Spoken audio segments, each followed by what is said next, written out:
What's up, everybody? Welcome back to another video from the 10-7 MMA channel, and we are back to covering a new beef. Once again, it's also involving Ariel Helwani, which is kind of our favorite beefs on this channel, especially when Ariel claps back, and he actually has clapped back in this case. But I'm not only here just to cover the fun details and the fun back and forths and all that stuff. I'm actually trying to understand what exactly is going on here. So I've had to do a fair amount of research trying to figure out exactly what has gone down between Turki Al-Sheikh and Ariel Helwani. Ariel Helwani, obviously, if you are an MMA fan, you know who Ariel Helwani is. He's the best journalist in the game. It's funny, I just actually made a video about him a day or two ago, defending him amidst a lot of criticism that rose up against him when he was the kind of ring announcer for Katie Taylor versus Amanda Serrano over the weekend.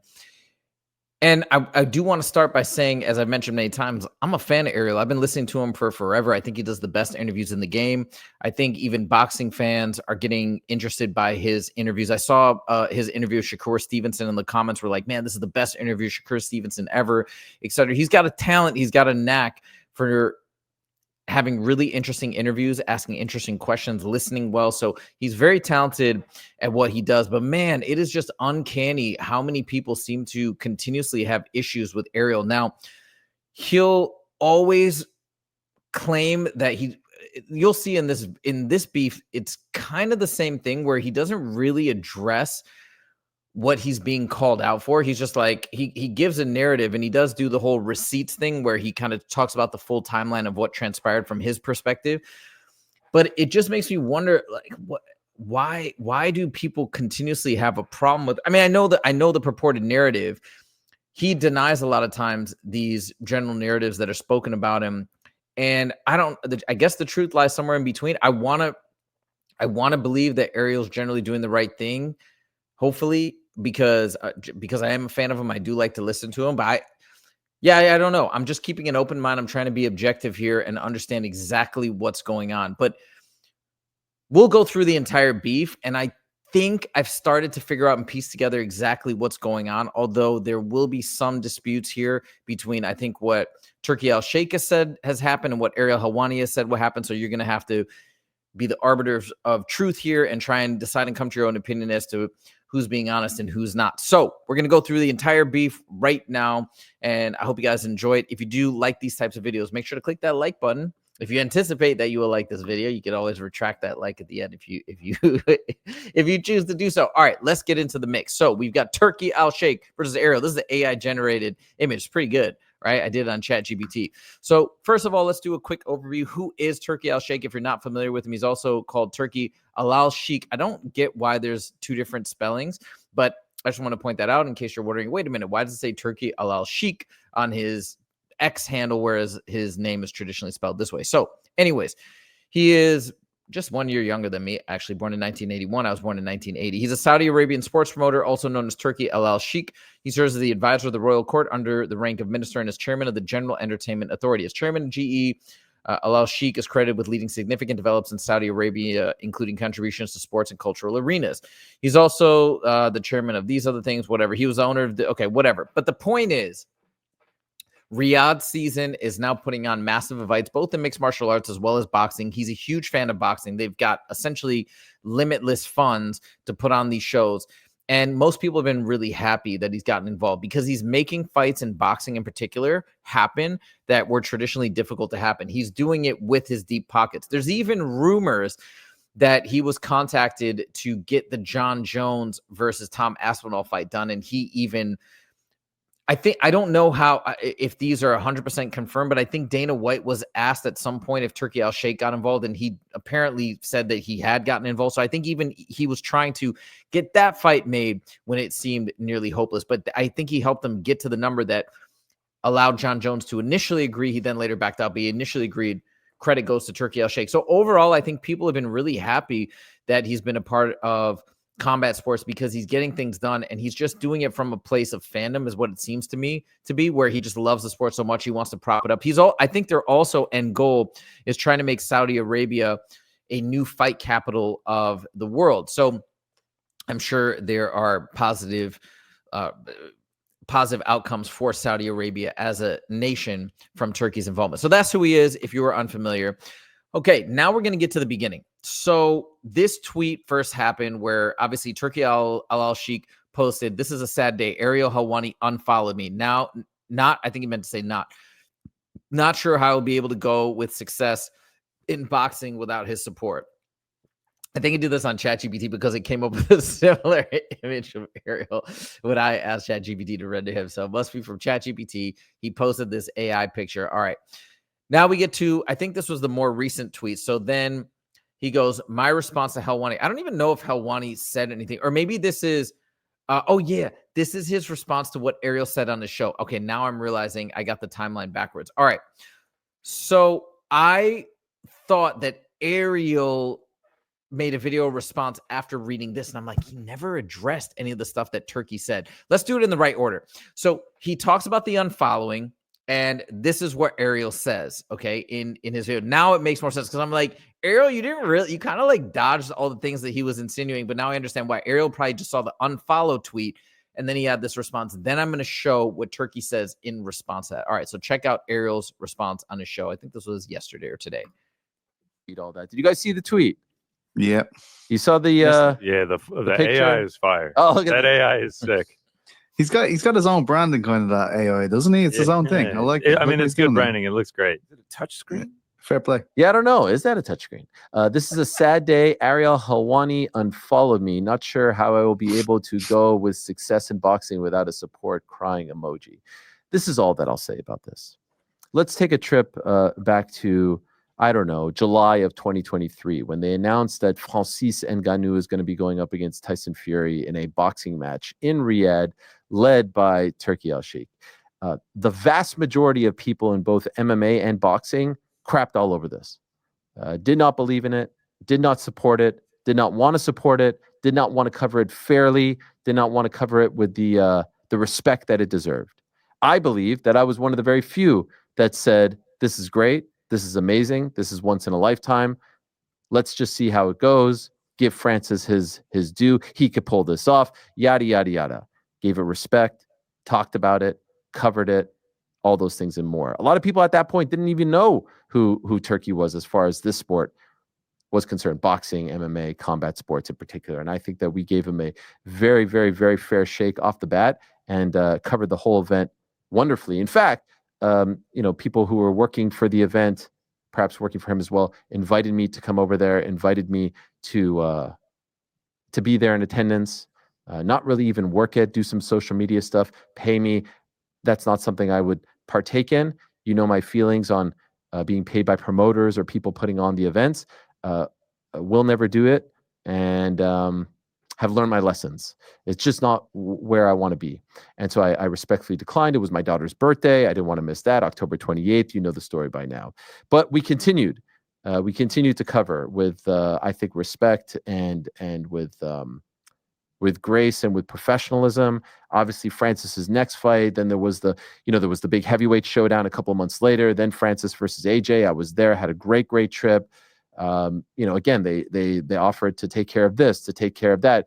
Even were kind enough, I've not talked about this, to even give me a nice gift when I was there. I took that gift and said I could not accept this. I gave it to the security guard who was with me the entire week. I was respectful, but it's just not something that I like to do. The folks at DAZN know this. The people that I was working with, the people that were sitting right next to me know this. And so we continued, and we had a great relationship. We fast forward. Something seemed to have changed at around March or so. Coincidentally or not, around the time of this TKO boxing announcement. Coincidence or not, I don't know. But something appeared to change. Almost immediately around that time, now we're talking about March, 4 or so months ago, I noticed that I was unfollowed. He tweets a lot. I see it. I noticed that I was unfollowed. Well, that's kind of a bummer. What did I do? What did I do wrong? I think everything kind of stayed the same on this side of the fence. And I left it as is. Kept on covering. They have the Ring event. Rick and I go. I thought covered it very fairly and positively. Ring 3 event. We have Hamza in. We have Shakur in. We have Shakur on Monday post the Netflix card, all that stuff. I would venture to say, as far as boxing media is concerned, we're probably, and I say we, Uncrowned, the most unbiased and the least compromised. I'm the only one that hasn't held my hand out. I'm the only one that hasn't asked him for anything. I'm the only one, promoter, media, fighter, and everyone in between, who hasn't tried to be in business, who hasn't tried to cut a deal, who hasn't asked for anything. I'm the only one, literally the only one. And we are the only one, Uncrowned as an entity, the only one. They took Keith Idec from us. The Ring did. They've tried to take others from us and haven't said a thing. I'm the only one. So I didn't start any issues whatsoever. I was unfollowed, all that, kept my mouth shut. But then over the last few days, there was these like weird tweets coming out and trying to create some sort of like beef with me and the people that work for him. And I'm like, I'm too old for this. I just turned 42. I want positivity in my life. And so, yeah, literally 2 days ago, I said, you know what? I need a break from this. I need a break. And so I'm taking a break. Didn't unfollow on Instagram, which he unfollowed me months ago. And all this is very childish. What are we talking about? Unfollowing? This is craziness. But let me just say this. Clicking a button or unclicking a button is not any indication of supporting or following or covering. We have continued to do that and continue to do it favorably. And I love the Louis Armstrong card, and I watched it, and I tweeted about it and all that stuff. So that is no indication. I just didn't want to get sucked into whatever this sort of thing that they were trying to create was. I even reached out to some of these people before the event and said, hey, good luck, looking forward to it, all that stuff. So perhaps let this be a message to Turkey. Much love, much respect. Don't want anything, don't need anything. Don't let that be an indication that we're not still here wanting you to succeed, loving what you're doing, supporting, covering, whatever you want to call it. Just didn't want to partake in any of that stuff. And all of that seems a little bit too funky for me. That whole thing going on with everything and the TKOs, I want nothing to do with it. I want nothing to do with it. I don't want to get involved. I want to cover the sport. I want to spotlight the sport. I want to spotlight the fighters. I want to spotlight what they're doing. I want to do this show and be happy about covering combat sports. Pick those fights with someone else. Do that stuff that stuff with someone else, not me. And so I just removed myself from the equation. That's all. Have no idea how it took just 2 days for him to notice. And again, didn't unfollow on Instagram because that stuff isn't being posted over there. But I'm not trying to surround myself with that. And so that is the story. Show me once where I was unfair or picking a fight or being disrespectful or anything like that, and that will be news to me. But contrary to what other people told me to do, I just wanted to address that because I don't know. So it's seems like a logical response. He gives the entire timeline. The thing is that makes me wonder what's going on here. This is funny. It's like I listen to a lot of Ariel stuff, and I think what Turkey's doing in the sport is great. It's kind of, when you're a kid and your parents are fighting, you're trying to figure out who's right and who's wrong. You just want them to stop fighting and get along. It's like I feel like that's what's happening right now, where I'm trying to understand. Wait, did he actually do something wrong? Is this made up, or is that person right? What's happening? It sucks from that perspective, but. The thing is that I've noticed as I've watched Ariel over the years, and whenever these disputes arise, it's like he always explains it as though he's done absolutely nothing wrong, and he's completely perplexed as to why anybody has a problem with him. He's like, I did everything above board. I was a part of this. They gave me a gift. So from his narrative, it's always like there's absolutely no rhyme or reason for people to dislike him. What he's insinuating there is once the relationship began with Dana White and TKO, that all of a sudden they started to get soured on him. That could be. I'm not saying that that's impossible, but it's just like the same thing keeps being said as if he's like literally perfect and just people are out to get him. So I don't know. That to me seems a little fishy. I've said this before. I think like sometimes the things that he'll say, or like he knows he's trying to evoke certain responses or certain answers. They call him a pot stirrer, DC, who was his boy. They're friends. He calls him that in a joking way. But I think that's the thing is he will ask these questions that can subtly sometimes antagonize people or evoke responses that can be then controversial. And I think that's when people get frustrated because it's under the guise of asking just like good questions. But when you're bringing this up, like give it like an example. Hey man, you're on the school playground. Hey, I heard Joey, remember yesterday you called Tom Short. Why did you do that? Like, it's like bringing that up in front of them to start a beef, right? So I think these are a lot of times what people are calling out in terms of Ariel's interviewing style or whatever that's ruffling feathers and creating problems. And I think that's what Turki is calling out here. I'm going to show you his subsequent tweet in a second, which will show just that. But that's the issue. So again, from Ariel's perspective, or at least what he wants to present to the world, he's done absolutely nothing, and perhaps things have gone awry because of TKO's involvement. He does admit that he unfollowed Turki because he just wanted to disconnect and purportedly be positive, which is funny because he still will ask some of these like negatively charged questions and go down these other rabbit holes. But you know, he wanted to get out of that, whatever things that were happening between him and Turki, and he wanted to disconnect. Fair play. Okay, now we're going to go back, or this is actually what Turki posted, I think, in response to Ariel's video. Now I'm getting the timeline right. I think I had it backwards initially. But he goes, my response to Helwani, right? You know what you are doing. We aren't stupid. So it's again, right? Like people keep saying this. Ariel is acting as if nothing at all untoward is happening from his end every single time. And it's like, but then how do you keep having these disputes with people? Is this just totally unfair and the world hates you, or is like something else happening and you're doing things that maybe you think people can't pick up on, but they're all like figuring it out. You know, they're all wise to, I think, what's happening, and then they're getting upset as a result. You're acting like you did nothing wrong because to most people, they can't see what's happening. Like, you know what I mean? Like, I don't know. It just seems to be the same narrative anytime. Anyways, you asked certain questions to Nakisa and Shakur Stevenson, the boxer. This has nothing to do with Dana. Your fight with him is your fight. You need us, not the other way around. You message me all the time asking for interviews. The boxers who go on your show, always with my support. Before I entered boxing, you showed little interest in it. And I understand it was probably difficult for you to discover me together with Jake Paul and Nakisa after 48 hours. If you want to go farther with this, we can. No problem. Okay. So that's what it is. He's talking about the types of questions he's asking to Nakisa and Shakur to elicit certain responses, to evoke certain emotions. And that's what he's upset about. So I read this and I wanted to figure out what exactly he's referring to. So I rewatched. I'd already watched the interview with Nakisa. I didn't watch the interview with Shakur. So I rewatched the interview with Nakisa. I watched the interview with Shakur Stevenson. And I tried to figure out find and highlight all the points where I think Turki probably got pissed off. So we're going to go through all these now. By the way, there's one other thing that Turki reposted from this journalist named Bobby Burak. I looked him up. He's a journalist. And he says, the post was eliminating pay-per-views and Helwani from boxing in one day. Greatest day for the sport. So he reposted that. So I think the relationship is done as far as I can tell between Turki and Ariel. If you go back, Ariel had Turki on the show before. They seem to have a great relationship.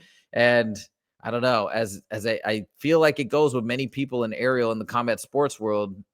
Gosh, it somehow has gone in a bad direction. All right, now let's go to all of these different points that I've extracted from this original video. So the first thing is that we're coming to is this question where Ariel brings up this quote unquote battle between Nakisa and Turki. And maybe this is also part of the reason why I was upset. Like, you're bringing it up, you're asking him about it, and now it's becoming more publicized. We're getting, more heat. People are going to get more heated on either side of the fence and whatever. Now, in defense of Ariel, he is a journalist. So I'm going to listen to this with you guys, and then I'm going to weigh in at the end to let you guys know, hey, do I think Ariel did anything wrong here, or anything slightly shady, slightly stirring the pot? Okay, so let's check this out. An interesting year so far for you and Jake, and for MVP. The Canelo stuff, and then the sort of like open battle with Turki and whatnot. How would you describe the first 6 or 7 months for you and Jake and the company? Because there was a lot of drama there at the beginning, right? I think fully disruptive and continuing to be a leading voice in this sport when we have a small company versus some pretty big boys with big pockets. And I wouldn't say we're in a battle with Turki. Turki may find it convenient to constantly take shots at Jake, but that's okay. That's no different than when Dana White was taking shots at Jake, right? That means we're relevant. That means we're actually a topic of conversation. So no problem with that. Chavez Jr. was someone we wanted to fight right after Tyson, July 20th, right? July 20th was going to be Tyson last year, and then Chavez. That fight got postponed, so the Chavez plans got postponed. When the Canelo opportunity was presented to us in early December of last year, of course we jumped on it, because that would have been a monumental moment for boxing. Much bigger than Canelo versus Crawford. No matter what hardcore boxing or MMA fans tell you, that fight would have crossed over just like Jake Paul and Mike Tyson did. So Jake was interested in it because he wants to do big, massive things that bring attention to boxing. He did that last November, and we're here for the biggest fight week in women's boxing history. And I was interested in it because I felt like it was a good test for Jake at that point of his career. And even if he lost, it wouldn't matter. He was losing to Canelo. But Jake fully believed he had a really good shot of knocking Canelo out, given the size advantage. When you're literally on the goal line of making this happen, and then it gets pulled from you and that whole public back and forth, do you not say to yourself, like, man, fuck this. What do I need this shit for? What do I need this stress in my life for? This is too much. No, I said everything happens for a reason, right? Really? 100%. Because who knows what would have happened to Jake Paul in that fight if the fight went forward, is the way I looked at it. Mm-hmm. There was a reason that God decided that this wasn't the moment in time for this fight to happen. Now, once Jake gets a cruiserweight belt one day, maybe that's when it happens and Canelo goes to get a belt in a different weight class. I don't know. Could you clear something up? Did you ever tell Canelo, hey, if you take this fight, we don't want you fighting Crawford? In other words, why couldn't he have done both? Did we tell him that? Yeah. We were certainly not in a position to tell Canelo anything. So it wasn't like you were trying to sign him to a 2-fight deal. No. We were partnering with Canelo for that one fight, for May that 4th, one fight. Absolutely. and then or May 3rd, and then he could do. He'd already signed I think a 3-fight deal at the time. Then it became a 4-fight deal with Riyadh season. Because there is an argument to be made. You fight Jake, you kick his ass. Now the Crawford fight is bigger in September. It would have been 10 times bigger. Right. 10 times. So why do you bigger. think they made such a big deal to say, hey, no, you can't do this. Fight Skull instead? Because you don't want to spend hundreds of millions of dollars on a fight and it doesn't meet the viewership of a Jake Paul fight versus Canelo, right? I think him fighting Jake, you could say, devalues in their mind the specialness of what they have with Canelo versus Crawford. And that's a way to look at it. That's totally fine. I believe exactly what you believed. No matter the outcome of that fight, everyone was going to win in Canelo versus Jake Paul. What you guys are doing now in this sort of battle reminds me a lot of Scott Coker and Strikeforce versus the UFC circa 2011, 2010. And what I mean by that is, well, Strikeforce didn't win that battle, so I don't like that analogy. Okay, no. Okay, they did gain a lot of momentum though. Yeah. And part of why they gained so much momentum was because of women's MMA. That was the one thing that the UFC wasn't doing at the time. And I'm wondering if this was part of the calculus where you were like, okay, they have the deep pockets and they're going to try to make these mega fights, but for whatever reason, clearly they're not booking zero, Ariel. Nothing. We started MVP August of 2021, and we had 3 priorities, and one of them was women's boxing. Okay. We signed Amanda Serrano September of 2021, and she's been a priority since that day and continues to be a priority. The last thing we're thinking about is what someone else is doing on the men's side and how it reflects on the women's side. What I will say is that we have genuinely been interested and passionate about women's boxing, and that hasn't changed, and it's going to continue to be the case. Okay, so much to unpack there. So let's back it up. I'm thinking in real time as well, if I took any issue with what Ariel said. So maybe the way that he framed it at the beginning upset Turkey, that he framed it as a battle between Nakisa and Turkey, because even Nakisa was like, it's not like a battle. Then when he asked a follow-up question, he doesn't call it a battle. He said the back and forth between you and Turkey. I didn't see that as being a huge problem. Maybe you could argue that's slightly stirring the pot, but it's a good question. It led to an amazing and interesting dialogue. Like, I don't really understand. And then the last part where he was kind of, okay. So then there was the other part where he's like, you obviously didn't block. Like, that was almost like a rhetorical question. Obviously, they're not telling Canelo he can't fight Crawford. Like, Canelo's the biggest star on the planet in terms of boxing. He could do what he wants. But his point was, obviously, Canelo could have fought Jake and then could have fought Crawford. There was no restriction. So why didn't he? You know, he's basically saying, wait a minute, like, he's putting Turkey on blast. Like, this could be the one part where I could get where Turkey might be a little upset, because he's leading Nakisa down the path of basically being like, no, he could have fought him. Of course, we had no problem with it. But why he didn't is because, and then it led to Nakisa's answer, which is he didn't want the Jake Paul fight to eclipse Canelo Crawford, where they're spending money and that's their own promotion and their own event, but it's going to do worse numbers. So he got that answer out of Nakisa. And maybe that's the one part of that clip where Turkey was pissed off. He's like, I know what you're doing. I know what you're trying to get Nakisa to say, but God, I got to say, is a great question. And they got a great answer. And maybe Turkey didn't like it, but I don't think that was, I don't get why Turkey would be so mad about that. I feel like Ariel's doing its job there. And then the last part where he's comparing it to a smaller organization going up against the UFC, who we know he has issues with historically. Everybody knows about this, is very public. Nakisa shot that down pretty quickly. I don't want to, we're not even thinking about these other promotions or that narrative or that storyline. We just love women's boxing. So maybe that, but like, again, that I didn't think Ariel really did anything so terrible in any of these questions. All right. So that's the first clip that I pulled up. Next, we're going to go to, where's my mouse here? It's not working. Hold on. We'll have to go this way. All right. The next clip is, oh yeah, by the way, I just want to explain and give you guys context if you were unfamiliar with this whole thing with Turkey and Jake Paul. This is what happened. In case you guys don't remember, Turkey played a key role in preventing a potential boxing match between Jake Paul. You probably can figure this out from what they just talked about. But yeah, basically, he blocked that fight from happening. He met with Canelo. He had him signed to a deal to fight Crawford, which basically meant that Jake Paul wasn't able to fight Canelo. So he said, while there were reports that the deal for the fight between Alvarez and Paul in May of 2025 was nearing finalization, man, it would have already happened. That's so crazy. He ultimately signed a multi-fight deal with Riyadh Season, spearheaded by Al-Sheikh. This agreement effectively put an end, right, to Paul versus Alvarez. So that's what he was talking about, just to give you the full context. Now, there's another part where Ariel asks him about getting rid of the Ali Act.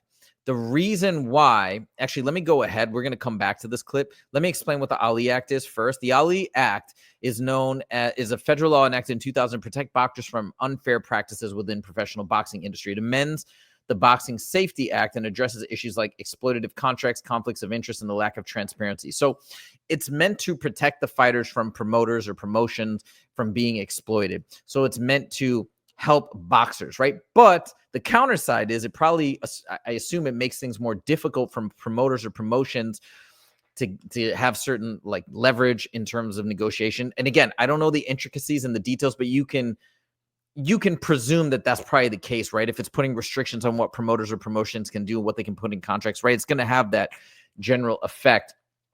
And the reason why this is relevant to Turkey and why he might have gotten pissed off here is from this little clip, right? So Turkey is reportedly seeking to amend the Ali Boxing Act in collaboration with TKO Holdings. So that was the original press that got released, I don't know, months ago, that TKO was trying to amend the Ali Act.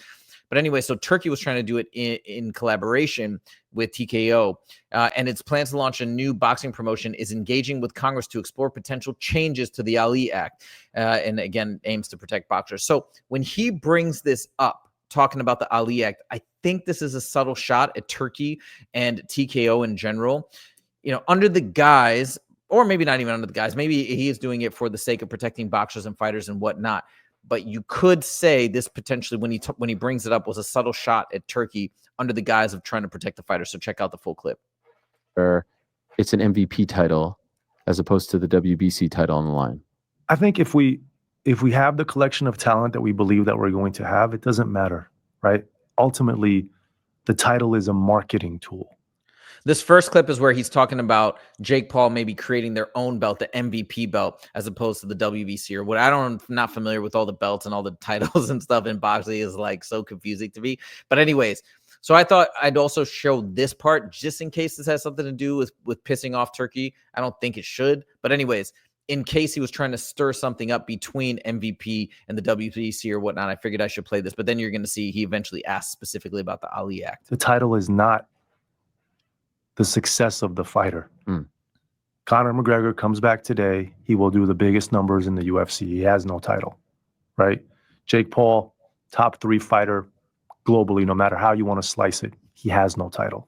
So Amanda Serrano, whether or not she's fighting for a title, she's a massive name. So it's not the focus of, hey, the MVP belt. We certainly have a most valuable belt in our vision, but it doesn't matter to us. I bring this up because, of course, TKO is talking about having their own belt, right?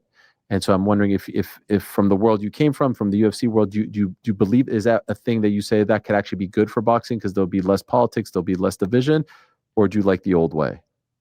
I think both are viable. I think on the women's side, it's an easier path to having what TKO is trying to accomplish because there isn't as much ingrained equity value in the champions and their belts the same way. There's 2 or 3 of them, right? But it's not as deep. And I think, look, can it be good for boxing? Yes, if you're fighter first. if you're actually doing this for the fighters and not just to make profit, yeah, I think it could be good. Do you think it would be good if they got rid of the Ali Act? I don't think the Ali Act has been that relevant, to be honest, right? I think it's something that's been put in place and hasn't been actually like enforced in many occasions. End of the day, if you do the right things by the fighters and are transparent, the Ali Act is not important. Mm-hmm. That to me was definitely a shot. It now after reading everything and watching it again, that was a shot at TKO and Turkey, because by asking that question, right? And Nakisa was very careful not to answer it directly, because I think he didn't want to start crap with Dana White and with Turkey to be like, no, I think it's terrible that they're doing it, because he knows that they're doing it. Instead, he says, I don't think it matters as long as you basically do the right thing and treat the boxers fairly and the fighters fairly. It's irrelevant. That's his point. I bet you this was one of the questions that Turkey didn't like. So that we're already at a point when he did this interview, whatever, 8 days ago, that the relationship with Turkey and Ariel had soured. So I think that's one of the things that he's definitely talking about. All right, moving on to this. Again, I think this is a reference. People emulating you is the quote. Again, I think Ariel is subtly trying to bring up, I think, Turkey and TKO and Riyadh season and whatnot, but you guys be the judge, because Nakisa, again, intelligently would not answer. So this could be another attempt of Ariel trying to stir the pot a little bit and get him to say something, but he dodges it, avoiding a worsening of the situation. Check this out. 2 or so days ago. Sometimes you have to like go through your tweets with like a fine-tooth comb. Who's something about like people emulating you. Yeah. And it's like a form of flattery, or who are you referring to there? Just boxing as a whole, right? In terms of the way we produced our press conferences, starting with the Anderson Silva fight. That was the first time where we spent over $300,000 on a press conference, which is what some promotions spend on an event. Mm. I was referring to our MVP owners experience. Someone sent me a clip where they were talking about, we're going to create this new amazing seat. I have an idea that we're going to do these unbelievable experiences in the ring. We started the MVP owners experience with Paul Tyson for $1 million, the most unbelievable seat and overall package in sports. We sold it then. We sold it for Paul Chavez, and we've sold it for Taylor Serrano. So it's just a recognition that, look, we're a small company, but we do some pretty cool, innovative things, and others follow it. And so that's a compliment to our team. When you found out that the ring would have an event the next day in New York, how did you feel about that? I loved it. I loved it. Why did you love it? Taylor Serrano won. Bob Arum, as Jake calls him, the dinosaur, but I don't, he's just older, right, at this point. Booked Shakur Stevenson on the same night. And people said, why are you doing this? The Taylor Serrano are fighting. Exact words. Nobody cares about women's boxing. No one's watching that. Taylor and Serrano kicked their ass in terms of viewership and ticket sales, right? Then I see they're doing a fight on July 12th with Shakur Stevenson and Edgar Berlanga, who we love and is a Puerto Rican fighter as well. And I loved it again, because it's like, okay, now here are these two women and there's another event right next to them. And the biggest reason I loved it, to be honest, is it gives more to boxing fans and boxing media to cover in 1 week. So yeah. I don't view it as being value destructive. I view it to be actually value enhancing to boxing for this week. Could I ask, I mean, I okay, so I don't know this is the thing, because I'm an MMA fan. I'm not a boxing fan. I've heard the name Bob Arum many times. Dana White's talked about him. I think Dana White hates him.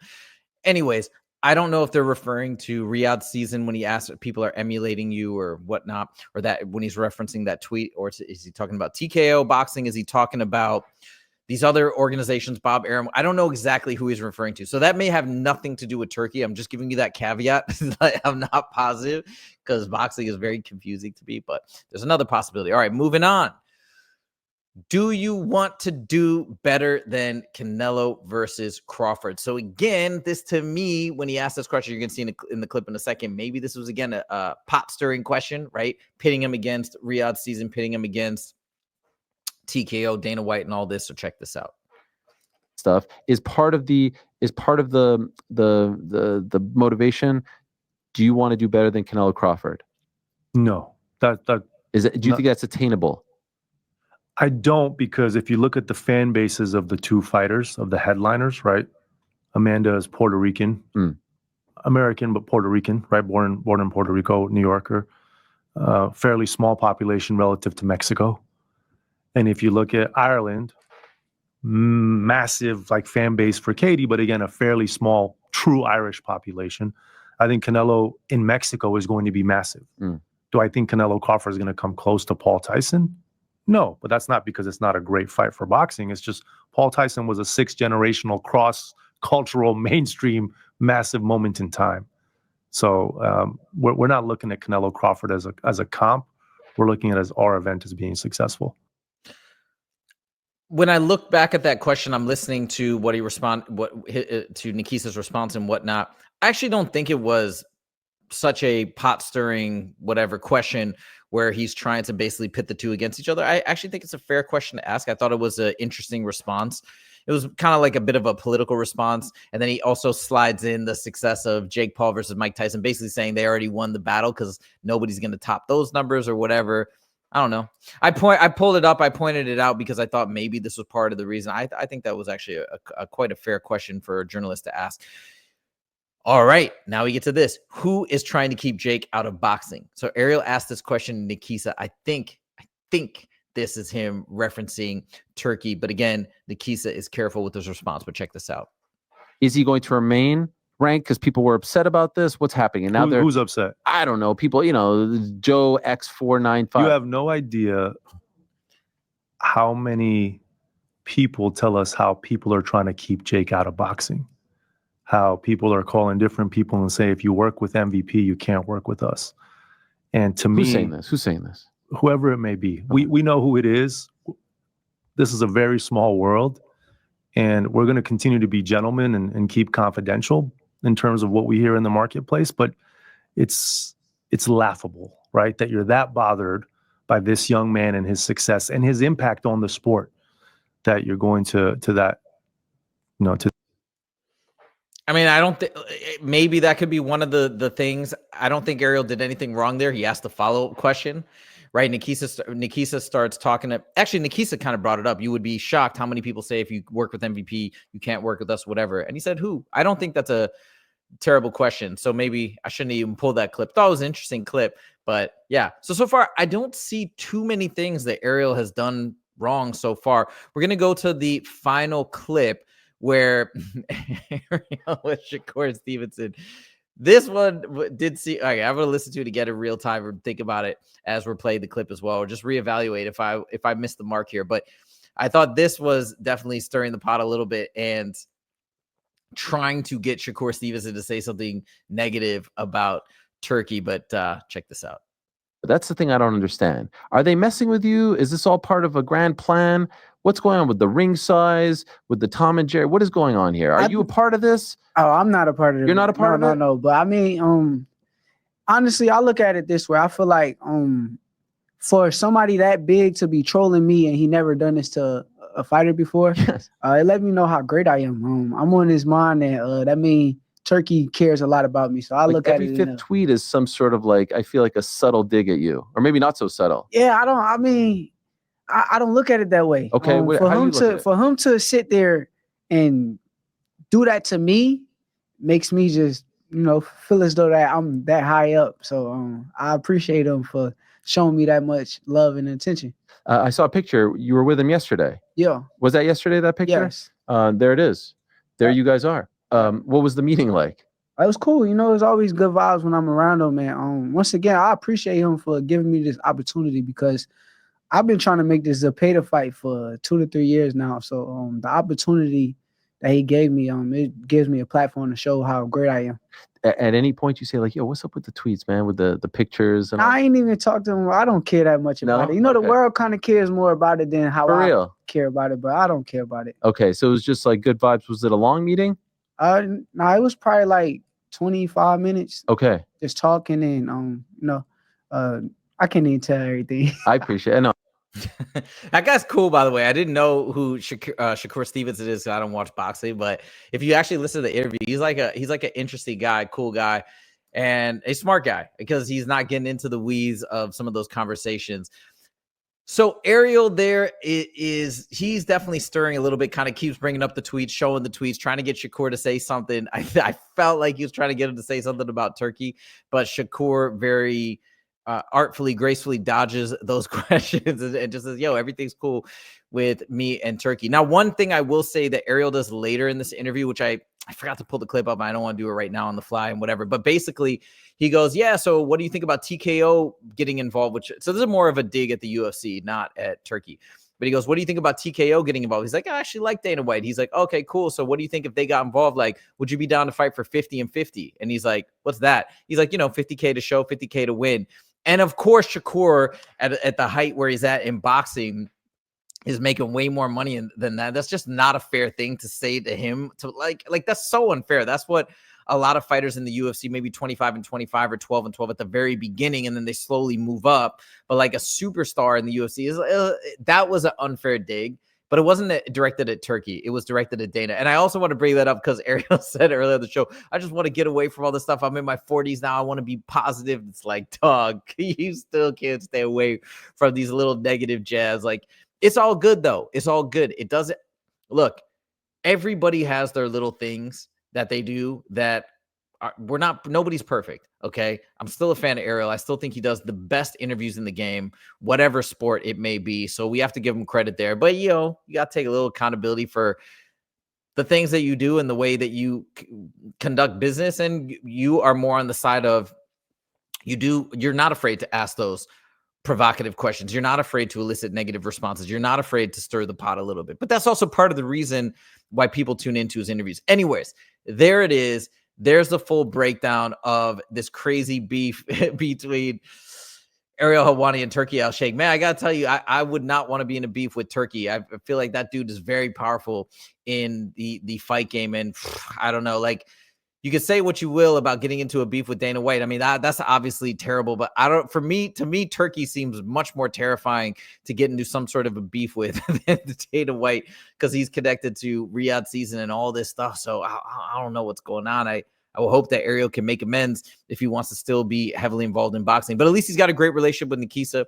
So that's going to, I'm sure, pay dividends down the line as he continues to do more stuff live and in person at different boxing events. But there it is. That's the beef from start to finish. Man, this is a long video. We're at 40 minutes and counting, but there it is. Let me know what you guys think in the comments. Do you think from the clips I showed you that Ariel did anything wrong? What did he do wrong if he did things wrong? Let me know in the comments, or vice versa. Do you think it's once again a case of Ariel just doing his job and people getting upset for not a great reason? Where do you stand on this back and forth and this new beef? Let me know your thoughts in the comments. And let me know if you want me to keep covering these beefs. I think you guys like it, but let me know.